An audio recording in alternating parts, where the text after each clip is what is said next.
मेरी शादी को 20 साल हो गए थे। मेरे 2 बच्चे हैं, 16 साल का एक बेटा, 12 साल की एक बेटी। मैं अपने सास ससुर और बच्चों के साथ अपने ससुराल में रहती थी और मेरे पति दूसरे शहर में नौकरी करते थे। वे हर महीने हमें खर्चे में पैसे भेज देते थे और कुल 4-5 महीने के बाद एक बार घर आया करते थे। मेरी शादी की 20वीं सालगिरह थी तो मेरे बच्चों ने अपने पापा को सरप्राइज देने के लिए मुझे जिद करके मेरे पति के पास अकेले भेज दिया। जब मैं अपने पति के फ्लैट में पहुंची तो शादी के 20 साल बाद अपने पति की सच्चाई जानकर मेरे होश उड़ गए। माँ देखो, अब तो टिकट भी बुक हो चुकी है, अब तो मन लग जाओ। यह बोलते हुए नूपुर का 16 वर्षीय बेटा शुभम अपनी माँ को मोबाइल पर ही कॉन्फ्रेंस कॉल टिकट दिखाया था। नूपुर कुछ बोल दे उसके पहले ही उसकी 12 वर्षीय लड़की चुटकी अपने भैया की तरफ देखते हुए कहती है, सच हो गई बुकिंग, अब माँ को कोई नहीं रोक पाएगा अपने प्रिया मिलन में। नूपुर अपने दोनों बच्चों की तरफ देखते हुए कहती है, तुम दोनों का क्या होगा, क्या जिद लेकर बैठ गए? और चुटकी, तुम यह सब क्या बोल रही हो? पढ़ाई तो मन लगाना नहीं, हर वक्त फिल्मी ड्रामा करने में बाज नहीं आती तुम। शुभम खुशी में एक बार माँ की तरफ और एक बार छुटकी की तरफ देखते हुए कहा, माँ कितनी अच्छा लगेगा पापा को जब वो अपनी शादी की 20वीं सालगिरह पर अचानक से आपके दरवाजे के पास देखेंगे। पापा तो खुशी से पागल उठेंगे कि हमारे यहाँ सरप्राइज गिफ्ट पापा को कितना पसंद आएगा। तभी ड्रामेबाज चुटकी कहती है, वाह रोमांटिक सीन, बिल्कुल यश चोपड़ा की फिल्मों की तरह। माँ पापा जैसे ही दरवाजा खोल सरप्राइज बोलना, पापा को काश पापा भी यहाँ शो करते हैं, मिले हो तुम हमको बड़ी नसीबों से। छुटकी और शुभम की बातें सुन नूपुर कहती है, तुम दोनों को शर्म नहीं आती? माँ के सामने ऐसा बोल रही हो। छुटकी, इसमें शर्म की क्या बात है, आजकल तो प्यार खुल्लम खुल्ला होता है। नूपुर अपने पुराने दिनों को याद करते हुए, प्यार तो हमारे जमाने में होता था, तीर नजरों से चलती थी, घायल यह दिल होता था। शुभम कहता है, वाह क्या फिल्मी अंदाज से बोल रही हो तुम, अपनी अपनी अच्छी फीलिंग कहाँ छुपा कर रखती थी? शुभम की बातें सुन अपनी भावनाओं को यह संभालते हुए नूपुर बात को घुमाते हुए, तुम दोनों क्या लेकर बैठ गए? तुम सब जानते हो कि तुम्हारी दीदी जी और दादी जी की तबीयत बिगड़ती रहती है, कैसे छोड़ जाऊं मैं तुम सबको? शुभम कहता है, माँ कौन सा तुम साल भर के लिए जा रही हो, सब एक महीने की तो बात ही है। लम्हा सिर्फ तुम और पापा के लिए जो एक साथ गुजारेंगे, ना कोई परिवार को ना कोई जिम्मेदारी, बस तुम और पापा, तुम्हारे साथ सब कुछ पल जो सिर्फ तुम दोनों के लिए होंगे। तभी नूपुर के साथ जो कुछ दिनों में ही देख रही थी कि दोनों बच्चे अपनी माँ को अपने उनके बेटे पास भेजना चाहते, कहती है, मान जाओ नूपुर, चली जाओ, मैं यहाँ संभाल लूंगी। नूपुर कुछ बोलती उसके पहले ही उसके मुंह पर हाथ रखते हुए, शुभम माँ 2 दिन बाद की बुकिंग है, तैयार रहना। नूपुर अपने मुंह से शुभम का हाथ हटाते हुए, इतनी जल्दी तुम दोनों भी ना सोचे, ना तक भी समय नहीं देते। सुबह अपने मोबाइल की तरफ देखते हुए, माँ एक टेक्नोलॉजी के जमाने में से मोबाइल को ही सोचने दो, तुम बस तैयार करो जाने की। अब तो उसकी बातें सुन नूपुर का मन भी अपने पति मनीष की तरफ छूट रहा था। उसके पसंद की मोतीचूर के लड्डू बनाने लगी। नूपुर के हाथों में बने मोतीचूर के लड्डू मनीष को बहुत पसंद थे।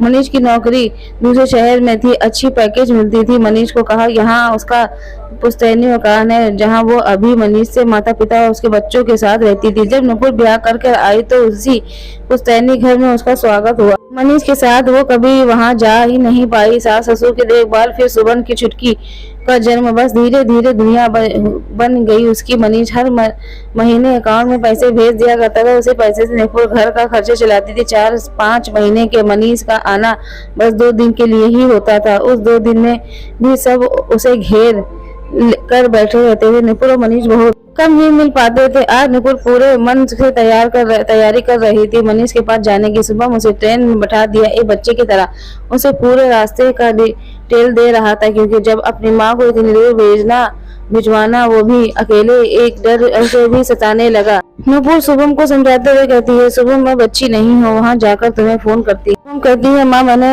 एड्रेस तुम्हारे मोबाइल पर सेंड कर दिया, ठीक है ना जाना। नूपुर शुभम की बेचैनी समझ रही थी। इतनी दूर नूपुर को अकेले भेजने की जिद तो शुभम की ही थी, लेकिन अब उसकी वहाँ माँ ठीक से पहुँच जाएगी नहीं, इस डर में वह तो परेशान में आ गई थी। शुभम की आंखों के सामने से उसकी माँ की ट्रेन छूटने लगी। अब नूपुर भी खुश थी। ट्रेन की खिड़की से ठंडी हवाओं के साथ उसके बातें हुए पल भी उसके साथ जाने लगे। आज भी वो पल उसी तरह सजे हुए हैं जैसे नूपुर ने सजाए थे। इतने सालों में अब नूपुर और मनीष इतने दिन एक साथ रहेंगे। टाइमिंग देख नूपुर अंदाजा लगा चुकी थी कि अब वो मनीष के घर पहुंचेगी तो वो हर घर में ही रहेगी। रात में पहर की नूपुर की आंखों में ही कट गई। सुबह 6:10 में बज रहे थे कि शुभम का कॉल आया, माँ अब उतरने का समय हो गया, तुम देखकर उतरना और ऑटो का उस ड्रेस पर चली जाना। नुपुर ने हंसते हुए कहा, शुभम तुम टेंशन मत लो, मैं वहां पहुंचकर तुम्हें फोन करती हूँ। ऑटो पकड़ नुपुर उस पते पर पहुंच गई। धीरे धीरे दरवाजे तक पहुंची। बेल बजाने के पहले नुपुर अपना हुलिया अपने हाथों से ही ठीक करने लगी। ठीक करते उसे बेल बजा दिया। एक बार बेल बजाया तब भी मनीष ने आकर दरवाजा नहीं खोला। फिर उसने बेल को बजाया। कुछ देर बाद एक औरत जो चूड़ीदार पहनी हुई थी वो दरवाजा खोला। फिर उसने बालों को खोपा करते हुए नुपुर से पूछने लगी, किससे मिलना है? नुपुर ने फोन पर एड्रेस को देखते हुए कहा, जी मनीष पांडे का घर यही है। वो औरत बोली, यही है, क्या काम है आपको? नुपुर ने पूछा, जी आप कौन? उस औरत ने अपना परिचय देते हुए, जी मैं उनकी पत्नी हूँ। वो जो ये सुनकर भी यकीन नहीं कर पा रही थी, तभी कमरे से कोई और कहता है, काजल जल्दी आओ यार, कौन आया है? वो औरत जिसका नाम काजल था वहाँ खड़े और दरवाजे से कहती है, सुनिए जी जरा बाहर आइए, कोई मिलने आया है आपसे। काजल ने इतना बोलते ही नुपुर की नजर भीतर की तरफ अटक गई, यह सोचकर कि यह कोई और मनीष है। लेकिन किस्मत तब खराब निकली जब उसके सामने उसका पति खड़ा था, मनीष कपूर। नुपुर को देखते ही कहता है, तुम?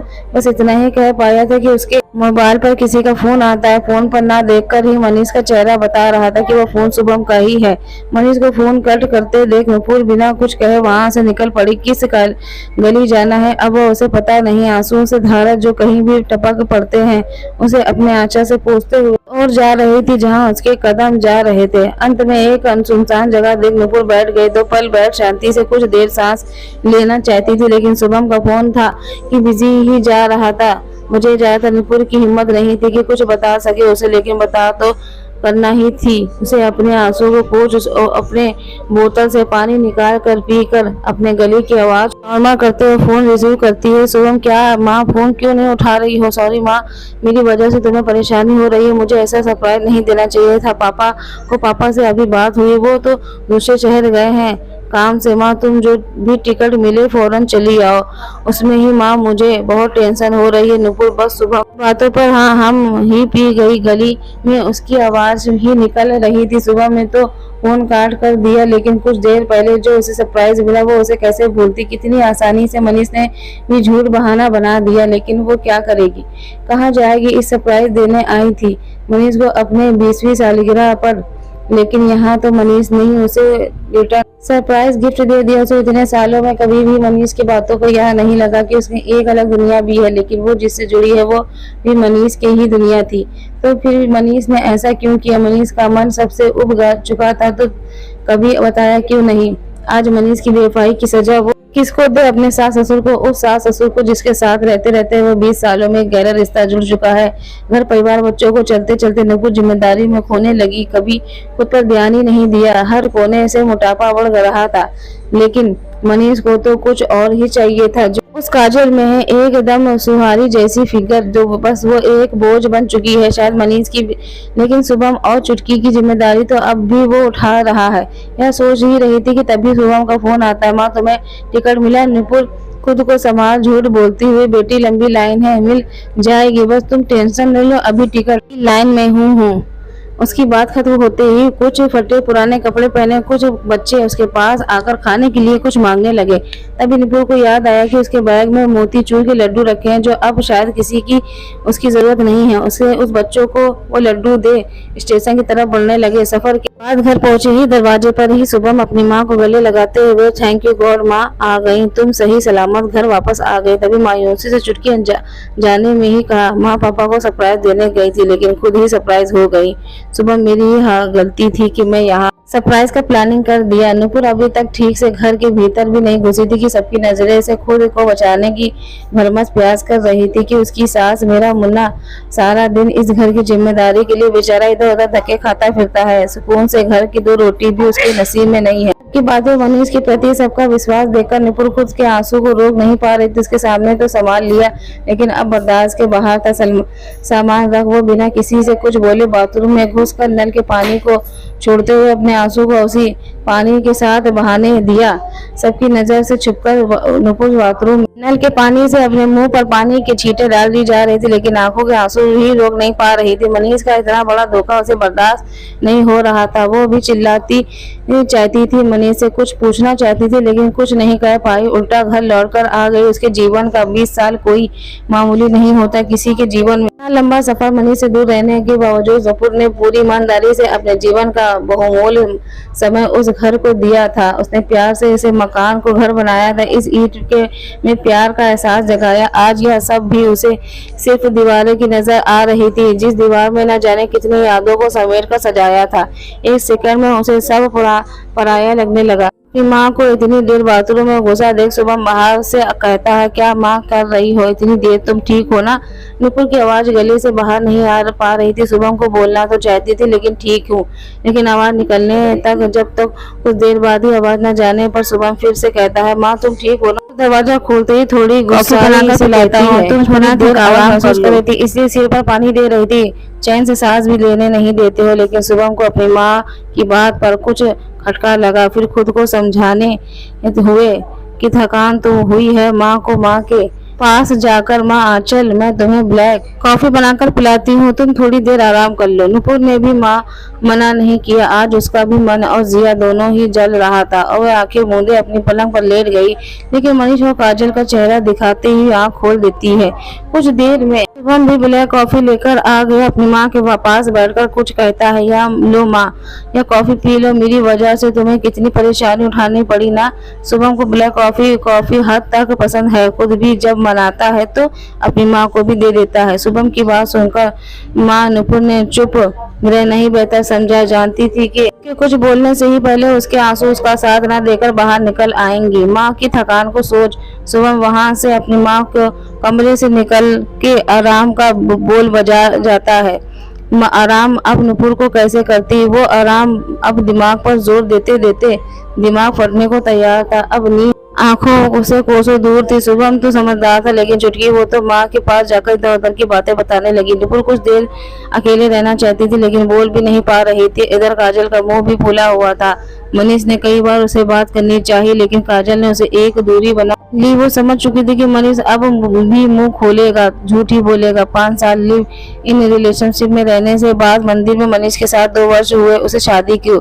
कितनी आसानी से वो मनीष के झांसे में आ रही थी। उसकी एक बात पर वो आंखें मूंदे भरोसा कर रही थी। सुबह वो औरत कौन थी यह पूछने पर बात को बहुत घुमाने के बाद अंत में मनीष की सच्चाई मनाती ही पड़ी। मनीष हर महीने घर में पैसे भेजते थे। यह बात तो काजल को पता था क्योंकि मनीष के मुताबिक उसकी माँ उसके एक रिश्तेदार के पास रहते थे। काजल ने कई बार कहा कि उसे भी अपने माँ बाप से कभी मुझे भी मिलवाओ, लेकिन मनीष यह कह देता कि तुम बंगाली हो इसलिए तुम्हें मेरे माँ बाप पसंद नहीं करेंगे। काजल भी वही काम करती है जहां मनीष काम किया करता है। दोनों की मुलाकात प्यार में बदल गई। 5 साल एक साथ रहने के बाद 2 वर्ष हुए उन्हें शादी को। आज मनीष की हकीकत काजल के सामने थी लेकिन काजल नुपुर की तरह कमजोर नहीं थी। बड़ी आसानी से मनीष को घंटी देते हुए अपने सामानों को साथ वो घर छोड़ रही थी। आज की सुबह कितने की जिंदगी से खेल गई। मनीष अपने सिर पर हाथ पकड़ बैठ गया। बहुत मानने की कोशिश की उसने काजल को लेकिन सब बेकार गया। सेकंड में सब बदल गया। इधर नुपुर सबकी नजर में खुद को बचाने की कोशिश करती रहती। 2 दिन बीतते हुए लेकिन नुपुर की खामोशी एक ही तरह कायम रही। कोई अगर नोटिस किया तो वह शुभम था। जब भी शुभम अपनी माँ से पूछता तब भी ये नुपुर के आधार कांपते हुए बहाने बनाने शुरू कर देते। वह शुभम की नजरें ही दूर ही रहने का प्रयास करती। शुभम को बार बार यही लगने लगा कि यह उसकी वजह से ही हुआ है। उसकी एक उम्मीद जाग गई, पापा से मिलने जो पूरी नहीं हो पाई। शायद इसलिए माँ दुखी है। 3-4 दिन बीते ही थे कि मनीष ने इस घर में कदम रखा। मनीष के पांव रखते ही उसके माँ पिताजी दोनों ही खुशी से आंख भर गए। चुटकी भी पापा की रट लगाए मनीष के आगे पीछे घूमती रही। माँ तो नुपुर से अपने बेटे की कुछ बनाने को बोल लल्ला क्या उसके पास मंडराने लगी। बाबूजी ने शहर का हाल चाल पूछा। कुछ देर बैठने के बाद उठकर उसके कमरे में चले गए। मनीष ने अपनी तिरछी निगाहों से कई बार नुपुर को देखना चाहा लेकिन नुपुर को कोई फर्क नहीं पड़ रहा था। उस सबको देख मनीष नुपुर के पास भी गया लेकिन नुपुर ने अपना रास्ता बदल दिया। आज उसने वही बनाया जो उसे और सबके बच्चों की पसंद थी। मनीष की माँ ने रात को भजन को देख नुपुर को कुछ खटी खोटी भी सुनाई कि उसमें एक भी ऐसा कुछ नहीं है जो मनीष को पसंद है। लेकिन नुपुर ने कुछ भी नहीं कहा। वो जानती थी कि माँ के लिए इतने ही महीनों के बाद अपने बच्चों को देखने की खुशी क्या होती है, चाहे उसका बेटा पास रहे या न रहे। मनीष के माँ बाप को परवाह और जिम्मेदारी नुपुर को उठाती रही। फिर भी अपना संतान तो अपना ही होता है, इसलिए उसने अपनी सास को कुछ नहीं कहा। शुभम आज अपनी माँ के बदले रवैये को देख रहा था। पापा के आने की खुशी में जिस माँ के हाथ थकते नहीं थे हजारों पकवान बनाने में, जैसे दिन रात निकल जाते थे, 2 दिन में ही जो माँ 6 महीने की कसर से पूरा करती थी, आज इतनी बदली क्यों है। लेकिन शुभम ने अभी पूछना जरूरी नहीं समझा। वो जानता था कि उसकी माँ जो भी कर रही है तो उसके पीछे की बात होगी। बस अपनी माँ के चेहरे को देखता और अपने पापा के चेहरे से कुछ अवकलन करने की कोशिश करता कि कहीं दोनों के बीच कुछ हुआ तो नहीं। रात के खाने के बाद मनीष जब जानता है कि नुपुर इस कमरे में तो आएगी ही, तब ही बात कर लूंगा, लेकिन नुपुर के मन मस्तिष्क से कुछ और ही चल रहा था। इस कमरे में नुपुर का वेट कर रहा था। चुटकी भी अपनी दादी के पास चली गई थी सोने। उसे दादी के पास ही सोना अच्छा लगता है। दादी के पास उसे हजारों किस्से सुनने को मिलते हैं, और सबसे बड़ी बात, दादी अपने हाथों से चुटकी के सिर पर अपनी उंगलियों के हाथ फेरती है, जो चुटकी को बहुत पसंद है। सुबह भी कमरे में जाकर पढ़ाई करने लगा। नुपुर भी रसोई का पर बिखर बर्तन को धोकर रसोई साफ करने लगी। जब काम निपटा तो नुपुर शुभम के कमरे में जाकर कहती है, आज यहाँ सोना चाहती हूँ।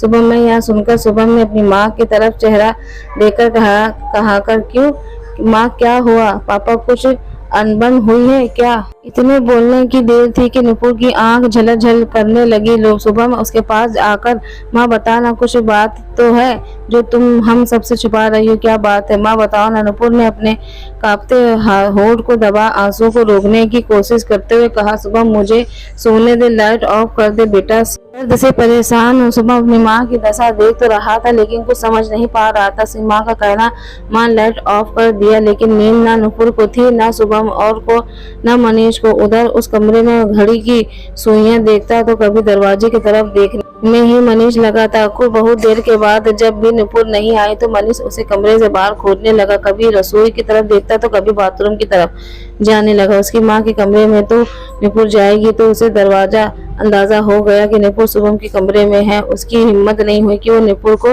बुलाए। के कमरे में नुपुर अपने आंचल को अपने मुंह में दबाए रखती थी कि कहीं उसकी सिसकियां शुभम ना सुन ले। आज मनीष को देख उस दिन के घाव से फिर दर्द होने लगा। अब तक शुभम भी अंदाजा लगा चुका था कि माँ को कुछ तो हुआ है। वो बात भी बहुत बड़ी है। आज तो माँ उसको दिख रही थी। उसने कभी ऐसा रूप अपनी माँ का नहीं देखा था। नुपुर के पास हजारों सवाल थे जिसका जवाब उसे चाहिए था। मनीष ने उसका भरोसा तोड़ा था। वो हर घर में सब रहना नहीं चाहती थी। मनीष जो दूर से उसकी और अपने बच्चों की जिम्मेदारी का एक बोझ लिए उठा रहा था, उस बोझ अब नुपुर भी उठा नहीं पा रही थी। और छुटकी के भविष्य का सोचकर कुछ नुपुर लेने जल्दबाजी नहीं करना चाहती थी। उस उम्र में उसे कौन नौकरी देगा? उसका जीवन तो रसोई में ही आधी गुजर गई थी।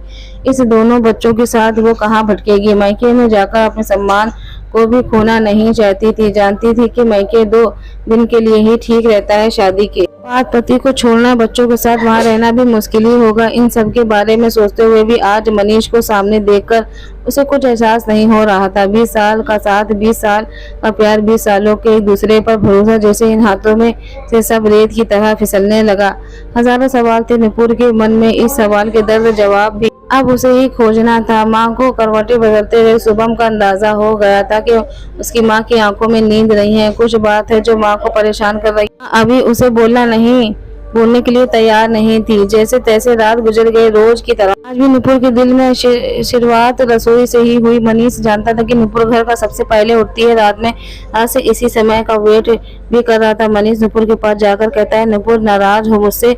लेकिन नुपुर के कान के दरवाजे भी बंद हो चुके थे।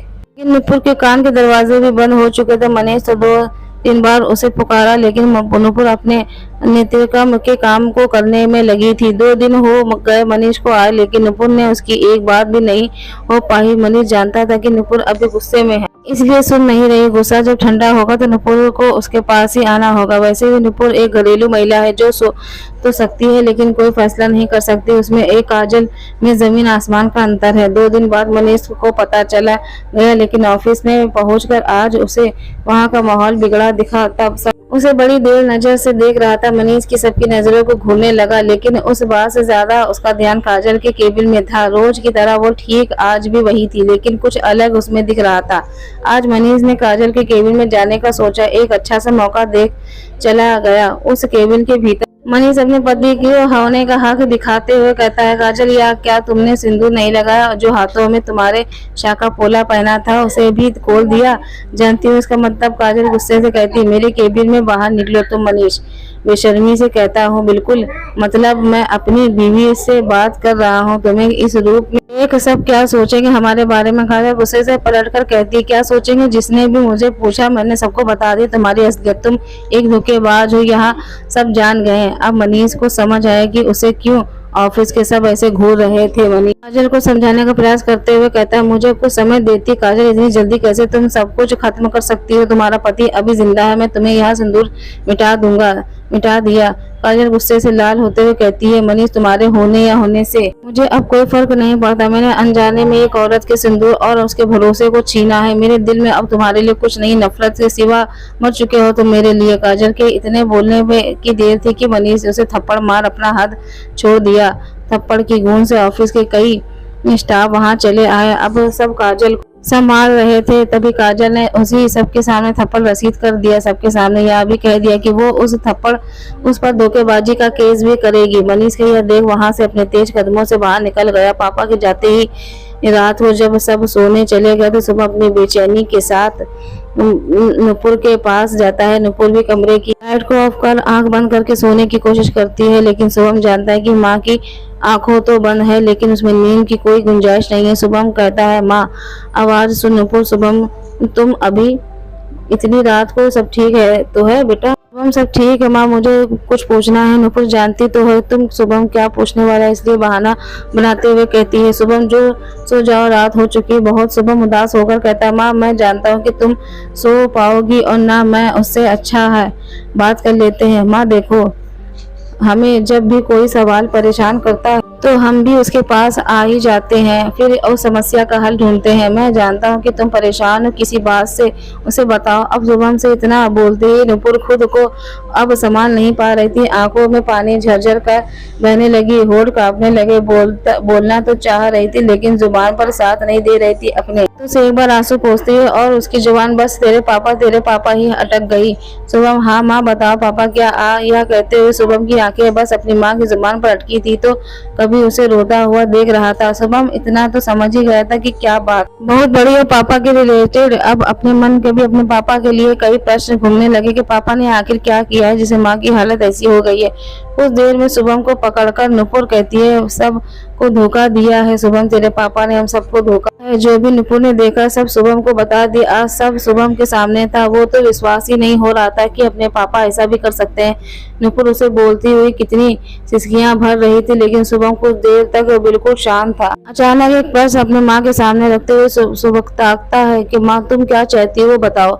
यह प्रश्न सुनकर नुपुर शुभम की तरफ देखती हुई कहती है, मैं समझती नहीं। शुभम कहता है, हाँ माँ तुम क्या चाहती हो? ऐसा रोकर पापा के बिना बात किए दिन काटना चाहती हो कि कुछ सोचता है? शुभम ने प्रश्न सुन नुपुर को समझ नहीं पा रही थी कि आखिर सच में वो क्या चाहती है। लेकिन आज शुभम की बातें सुनकर उसकी बात रखते हुए नुपुर कहती है, शुभम मैं अब तेरे पापा के साथ नहीं रहना चाहती लेकिन तेरे दादा दादी जी से भी एक गहरा रिश्ता है मेरा। उन्हें सच्चाई कैसे बताऊं? उन्हें छोड़ जाना भी तो आसान नहीं है। इन दिनों की बातें कोई था जो सुन रहा था अपने बेटे की धोखेबाजी और बहू का उनके प्रति प्यार और विश्वास सब उनकी आंखों के सामने था। आज नुपुर होते हुए कहती है, सुबह मुझे तो कुछ भी नहीं आता जिसे मैं तुम सबकी जिम्मेदारी उठा सकूं। मैं क्या कर सकती हूँ बता? शुभम के पास अभी इसका जवाब नहीं था।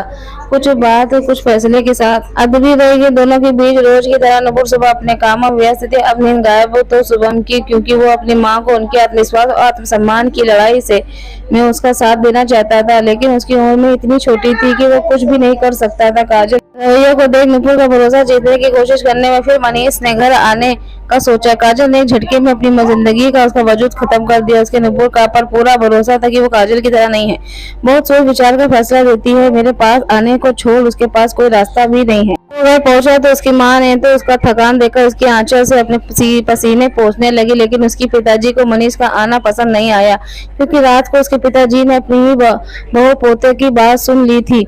मनीष की नजर अब नुपुर के चेहरे पर थी। उसकी मांग अब भी सजी हुई थी। लाल सिंदूर या देख मनीष के चेहरे पर एक अहंकार की हंसी साफ झलक रही थी। मनीष को देख शुभम और नुपुर दोनों एक दूसरे को देख रहे थे। उसके मनोभाव को देखते हुए उसके ससुर मनीष कहते हैं, आज या फिर अचानक आने की वजह। मनीष ने झूठ का सहारा लेते हुए कहा, मनीष बहुत दिन हो गए अपने परिवार से दूर रहा हूँ, अब कुछ समय अपनी पत्नी और बच्चों के साथ देना चाहता हूँ।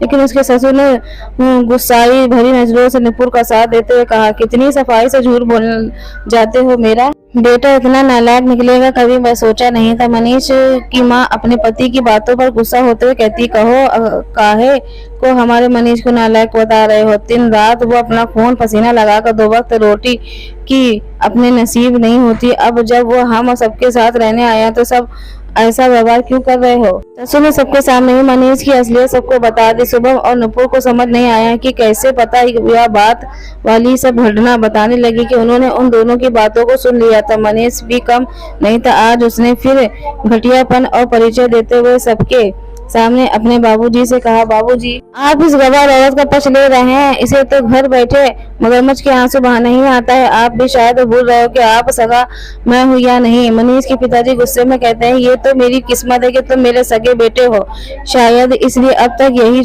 खड़े हो, कोई और होता तो धक्के मार कर बाहर कर देता है। मनीष सुलझाते हुए कहता है, आपको यह प्यारी हो गई। मनीष के पिताजी कहते हैं, तुम प्यारी तो वो शुरू से ही है, इसलिए वो उसे घर की बहू बनाया था। मनीष अहंकार से कहता है, लेकिन खर्चा तो मैंने उठाया ना इस परिवार का। मनीष के पिताजी अपने गुस्से को दबाते कहते हैं, मनीष सोच समझ कर बात बोला करो, मुझे अब भी पेंशन मिलती है, तुम जो भेजते हो जरा बहू से पूछ तो उसे क्या सब सही से चल जाता है, कितनी बचत या इस घर का खर्चा चलाती है। मनीष अपनी माँ की तरफ देखते हुए कहता है, माँ देख रही हो पिताजी कैसे कर रहे हैं, इस औरत की तरफदारी कर रहे हो। मनीष की बातें सुनकर नुपुर ने शुभम की चुटकी से के साथ बाहर जाने को कहा। शुभम गर्म खून की नुपुर पहचानती थी अपनी माँ के बारे में। हम शब्द सुन सकते उसका खून भी खौल उठेगा, कहीं शुभम और मनीष में ही बहस न हो जाए, इसलिए उसे बाहर जाने को कहा। अपनी माँ की बात सुनकर शुभम चला तो गया, लेकिन उसका खून सच में खौल रहा था। चुटकी जो अब भी अपने पिताजी से इस पहलू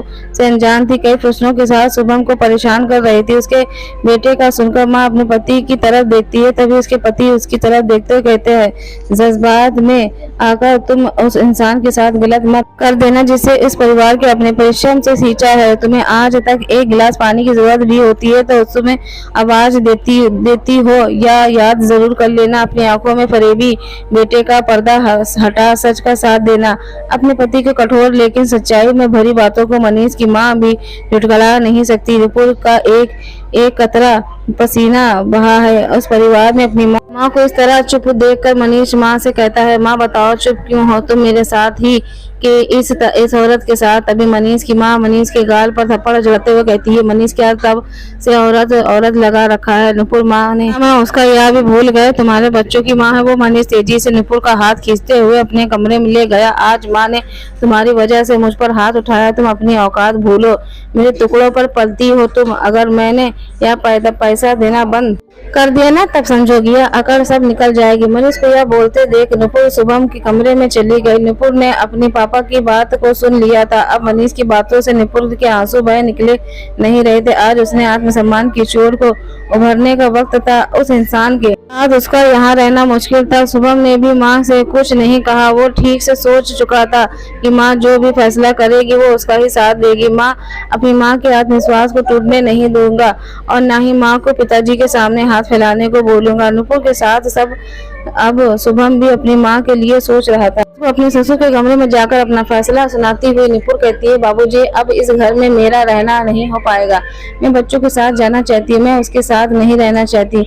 यह सुनते ही उसकी सास नुपुर यह बोल रही थी, छोटी सी बात का पतंगड़ मत बनाओ, लड़का जात है वो बाहर रहता है, भूल हो गई उसे भटक गया एक बार। वो औरत जात का तो काम ही है कि पर्दे में अपने पति के पीछे ही चलना है, उसे भूल को छुपा उसके साथ रहना। नुपुर अब बाबूजी की तरफ देखकर कम लफ्जों में पूरी बात कहती है, बाबूजी शायद मेरा जाना ही बेहतर होगा। यह कहकर बात को आगे ना बढ़ाते हुए नुपुर चली तो गई, लेकिन नींद किसी की भी आंख में नहीं थी। सुबह जब उठी तो दरवाजा खुला था, शायद मनीष जा चुका था। मनीष के जाने के बाद उसके ससुर ने नुपुर को जाने नहीं दिया।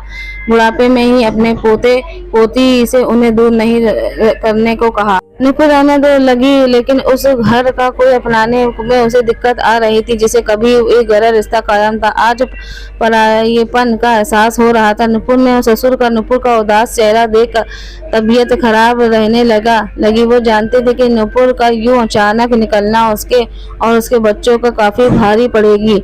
उन्होंने माया मोह की बातों से नुपुर को घर में रख लिया था, लेकिन मनीष के लौटने पर वो यहाँ नहीं रह गया। समझ चुके थे सब, अपने में ही परेशान थे कि पड़ोसन जिसने उसका सबका काफी हद तक बैठना उठना था, नुपुर के पास आती थी, जो नुपुर के उम्र के ही थी। नुपुर के भोलेपन की वजह से वो कई छोटे मोटे काम करवा लेती थी। नुपुर भी उसका हर काम बहुत ही सुंदर तरीके से करती थी। इस बार वो फिर से नुपुर से नुपुर मैं एक प्रॉब्लम में पड़ गई हूँ। नुपुर ने मनीष की कुदरत करतूत के बारे में अभी तक बाहर वालों को नहीं बताया था। उसके सामने भी हिम्मत बांधे करती है। अब किस प्रॉब्लम में फंस गई मेरी बहन? पड़ोसन कहती है, मेरी बेटी का जन्मदिन है कल, तुम्हें पता ही है। इस बार तुम ही खाना बना दो प्लीज, क्योंकि जो खाना बनाने आती है वो इस शहर में नहीं है और इतनी जल्दी कोई मिल नहीं रही है। तुम तो जानती हो कि मैं कितना कुछ नहीं संभाल सकती। 50 लोगों का खाना बनाना मुझे नहीं होगा। मेरे हाथ का खाना तुम्हारे भैया को ही पसंद नहीं है तो सबको क्या खाक पसंद आएगा? अगर तुम बना दो तो। नुपुर कहती है, ठीक है कोई बात नहीं, लेकिन मैं तुम्हारे घर में नहीं अपने घर में ही बनाऊंगी, तुम ले आना। वो पड़ोसन भी बहुत खुश होकर चली गई। नुपुर के मन में एक नए विचार ने जन्म लिया। और उस विचारों के साथ शुभम के पास शुभम को पड़ोसन वाली सब बात बताई और यहाँ भी कहा कि अगर वो होम डिलीवरी की बिजनेस चला पैसा आएगा। शुभम जो आज मोबाइल के हर टेक्नोलॉजी को जानता है, अपनी माँ की बात सुनकर अचानक से उसके दिमाग में एक आइडिया आ गया। अब उसका ध्यान अपनी माँ की बातों पर नहीं था, कुछ अलग ही करने को तैयारी करने लगा। उसी दिन जब उसकी माँ पड़ोसन के लिए रात के डिनर की तैयारी कर रही थी तो उसने हर खाने के आइटम में अपने मोबाइल पर वीडियो बनाना शुरू किया। नुपुर अब भी अनजान थी कि शुभम ने दिमाग में क्या चल रहा है। इसके बाद पूछा कि अरे अचानक वीडियो क्या सूझी, लेकिन शुभम ने बस यही कहा कि उसका मन हो रहा है आज वीडियो बनाने की। नुपुर जानते थे कि शुभम मोबाइल में ही पड़े रहता है, इसलिए उसका इस बात पर ध्यान नहीं दिया। सब नुपुर के हाथ के खाने की तारीफ कर रहे थे। सबकी बातें सुन शुभम को एक उम्मीद नजर आ रही थी। वो रात भर कुछ न कुछ मोबाइल पर करने लगा। आज तो रोज ही एक बात हो गई। शुभम और छुटकी रोज कुछ न कुछ फरमाइश करते कि बनाओ वो बनाओ। जब उसकी माँ बनाती बस शुभम अपने मोबाइल में बैठकर कैप्चर करता। नुपुर अब सब बेटे की इस नई हरकत से परेशान थी। मनीष एक ही ऑफिस में काजल के साथ काम तो कर रहा था, लेकिन ऑफिस में सब उसकी कोई इज्जत नहीं बची थी और उसे काजल के लगाए गए आरोपी का सामना करना पड़ रहा था। घर में पैसे भेजता तो उसे बंद ही कर दिया था और इस उम्मीद में कहीं न कहीं पैसे के अभाव में नुपुर उसके पास लौट कर आएगी। अचानक से एक दिन नुपुर की सास माँ अपने पति से कहती है, बात को लेकर मेरा बेटा अभी तक घर नहीं आया, ना ही फोन करता, जरा आप फोन करके पूछ लीजिए। 8 महीने हो गए। अपनी पत्नी से बात को सुनकर वे अपने गुस्से भरी नजरों से देखते हुए कहते हैं, उनसे कभी तुम्हारी परवाह की है? क्या बोल गया कि हम उसके पैसे से अपनी पत्नी की बच्चों की जिम्मेदारी जो नहीं उठा सकता, उस नालायक इंसान से मेरा कोई ताल्लुक नहीं है। मनीष ने नुपुर को झुकाने के लिए उसका खर्चा बंद कर दिया, लेकिन मैं नुपुर को जानता हूँ, उसके स्वाभिमान को ठेस पहुंची है। तुम्हारे बेटे ने मैंने नुपुर ने नाम से एक फ्लैट खरीदूंगा और जाना चाहे तो जा सकती है, मैं उस सब से रोकूंगी नहीं। अपने पति की बात सुनकर अब मनीष भी माँ भी चुप थी। वो रोज ही देख रही थी कि नुपुर को मनीष को माफ करना उसके लिए मुश्किल था।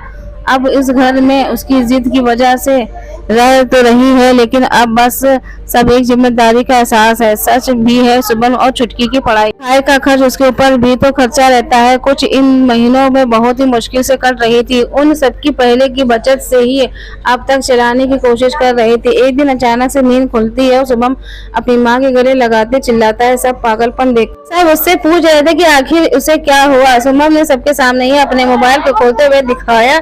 उसकी माँ का वीडियो फेमस हो चुकी थी, उसके 11,000 सब्सक्राइबर और नुपुर को इस विषय में कुछ भी जानकारी नहीं थी। और अपने माँ की वीडियो को में सब कमेंट में शुभम ने पढ़कर सुना रहा था कि सबको उसकी रेसिपीज पसंद आई है। उसे एक ब्रांड ने पसंद भी किया। उसके अकाउंट में 3,000 रुपए जमा हो चुके हैं। नुपुर को शुभम की इस बात भी समझ में नहीं आ रही थी। घर में सब सुमन की बात को समझना चाहते थे, लेकिन छुटकी के अलावा कोई नहीं समझ पा रहा था।